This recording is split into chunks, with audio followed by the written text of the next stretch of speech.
A giraffe. Oh, no. Ladies and gentlemen, This is Shia LaBeouf. I stole it from Nicole, but I stand by it. Dale Earnhardt Jr. Yes. And I am sticking with Dale Earnhardt Jr. Seth Green when I saw that green apple. I think it's Travis I Barker. really hope so. I think it's Jason Priestley. All right, that's a good guess. Take it off. Take it off. Take it off. The Masked Singer playoffs are on, and an unexpected actor was revealed as the giraffe. But in this week's episode, me and Kyle discuss our favorite performances, the format that has some viewers confused, and Kyle exposes one of the most requested characters, or should I say two of the most requested characters, the snow owls. So stay tuned.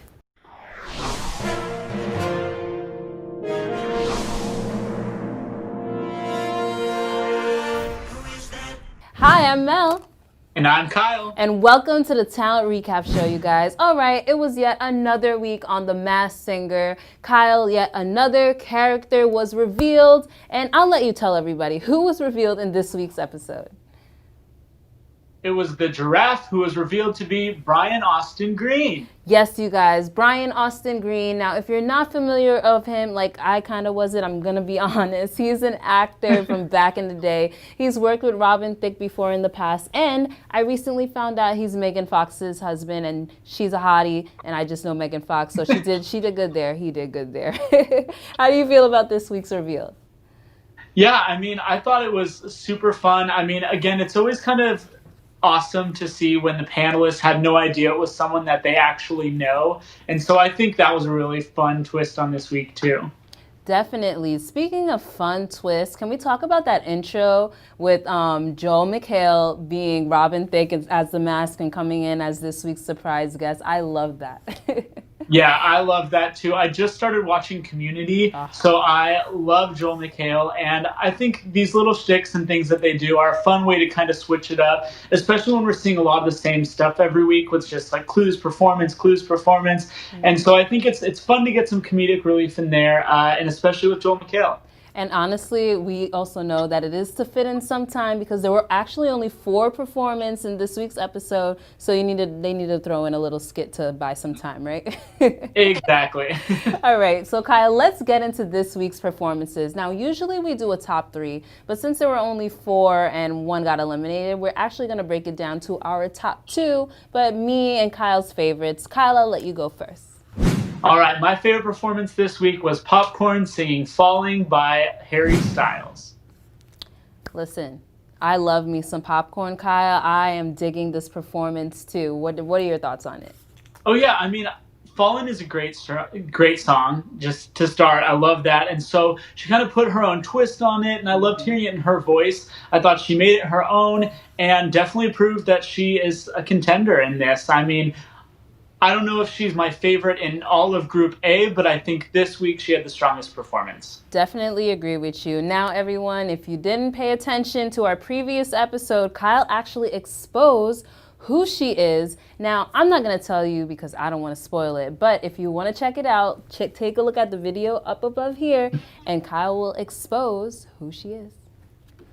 All right. And all that being said, even with us exposing it last week, we have a lot of different guesses for who she is this week that we saw in our video and that we've seen across the different social platforms. So a lot of people seem to think that it is one of these 3 people, either Tina Turner, Taylor Dayne, or Darlene Love. So that narrows down the field for you. If you want to see who we think it is, watch our video from last week. I think I got a feeling that's one of your picks. But hey, we're going to go into my favorite performance of the week, you guys. And it was none other than the Sun singing Kesha's Praying. I love the Sun. I'm telling you, anybody who has a gold sparkly costume is the it girl of the season. Yeah, that's very true. And she has the voice to boot. I mean, we saw her first performance singing Lizzo, and now she goes singing Kesha. I mean, she can clearly crush these not easy songs to sing. And so I think, she's someone that we'll see stick around for a while. She's giving us vocals. She's giving us, this is not a joke to her. She is definitely a singer, and another person that you have also exposed. So you guys, make sure you take a look at the video above right here so you can see who Kyle exposed the sun as. Now, this week's performances were cool, but you know, Kyle, I'm really feeling like there's like an older audience, I should say, contestants on the show right now, and specifically in this group. How do you feel about that? Yeah, I agree. I mean, I think that's true. I think, you know, it's interesting on the show because a lot of times it is probably mostly older people watching this show, so they want to cast it so that it's people that older people are going to know who it is. You know, I don't think a lot of young people would particularly know who Brian Austin Green is. And so I think that is a great, you know, indication of that. And some of the other people that we're predicting are also some people who were more popular, you know, a decade or two ago. Yeah, I like that you said that because I really like how the show is giving us that diversity, because I don't know who he is, but hey, my mama does. So it works out, right? We can watch the show together. But Kyle, it is time for us to go into our favorite segment where you, yes you Kyle, are our Masked Singer detective and you expose one of the characters this week. Let us know, who do you plan on exposing? Well, this was a very highly requested reveal, and so we're just going to do it. So this week we are exposing the Snow Owl. The Snow Owls. Okay, you guys, you've been in the comments for the past couple of recap episodes telling us how much you want to know who the Snow Owls are. There's been a bunch of guesses. Listen, I'm not gonna lie, I'm leaning a little bit towards Julianne Hough and her brother, but I'm probably wrong, and I'm not the detective of the show. So Kyle, I'll let us know. Who are the Snow Owls? All right, so unfortunately the Snow Owls are not the Huffs from what we see, but they are Clint Black and Lisa Hartman Black. You know what, Kyle? I'm gonna be honest, I did not expect that, but let me know why the Snow Owls are them. Let's get into it. Yeah, and so it's interesting because, you know, we were kind of pulling all of our clues together, and one of the things is Clint has a very strong country accent when he usually sings, and in the first performance, he must have been masking it, because this time around you could hear it a little bit more when they sang, like I'm Gonna Lose You. And so that was kind of the nail in the coffin, and it also helped us gather some more clues for this. So the first clue is that they're a married couple. I mean, in all of this, it has to be someone who's connected. They've talked about a family reunion and all these things, so they have to be related somehow, and that's that connection. Also in the first clue package, we saw a clam with a pearl inside of it, and their daughter's name is Lily Pearl. So that middle name is the connection there. They also told this story, and it showed them driving up Coral Canyon. And when they lived in Los Angeles, they lived on Laurel Canyon. And so I think that's a clear nod there. And then they also talked about Christmas, and Clint Black has released Christmas albums, and talked about him being a jokester as well. And he's well known to pull pranks and just kind of be a goofy guy. In a lot of interviews about their marriage, they talk about how laughing like keeps their love alive. And so I think that's a good connection too. This week we also heard him talk about going through a messy breakup, and he went through a legal battle with his manager around the same time that he married his wife Lisa. And so I think that is that connection there. But they're trying to get us because they keep giving clues that make you think like they're not married. Things like that. Things like saying "oh brother." But I think these are all just trying to detract us from what the truth is here. Honestly, Kyle, they keep on saying it, and that's why I keep on thinking, Julianne? Huh? No? Okay. Exactly. And then, so we also saw an anchor that said management on it. And, if you put that together, anchor management sounds like anger management. And that's a show, a movie that Clint was in at one point. We also saw a basketball with DAL written on it, which is, the assumption there is Dallas. And he was in a movie called Maverick. And so Dallas Mavericks, that connection there. And we also saw a black hat, which, you can either connect to the fact that Clint frequently wears a black cowboy hat, or the fact that Lisa Hartman Black was on a redoing of Bewitched. She played a character when that came back for a revival. And so all of those are clues that connect to them, and also I think just the voices sound exactly like them. I mean, they've recorded a few songs together before, the harmonies are on point, and I just think it all just makes sense. Listen, Kyle, I don't know what your major was in college, but it definitely should have been criminal justice, like investigation, whatever you do, because you like I can't even go against that. It sounds like you hit every clue. Guys, let us know in the comments if you agree with Kyle. I mean, I thought it was Julianne Hough and her brother, and clearly I was wrong. So Kyle always gets it right. If you think that Kyle is wrong, let us know in the comments below and let us know why. And if you agree with him and think that he missed any clues, also let us know down below. Yeah, I'm always looking for more clues. So if there's anything that I missed, comment below. Speaking of comments, you guys, I think it's time for us to get into our comment of the week.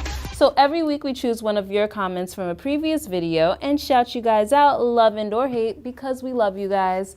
And this week's comment comes from Julie Black, who says, I love The Masked Singer and have been an avid viewer. I just wish there was a way they can incorporate the format from the first season, I think she's trying to say, into later seasons. Being able to watch the contestants face off against each other was amazing. Thank you, Julie Black, for watching the show, not just the show, but the talent recap show as well, and rocking with us. And yes, you're right, you're an avid viewer, because in seasons 1 format was way different than the format that we're dealing with right now. Kyle, what are your thoughts?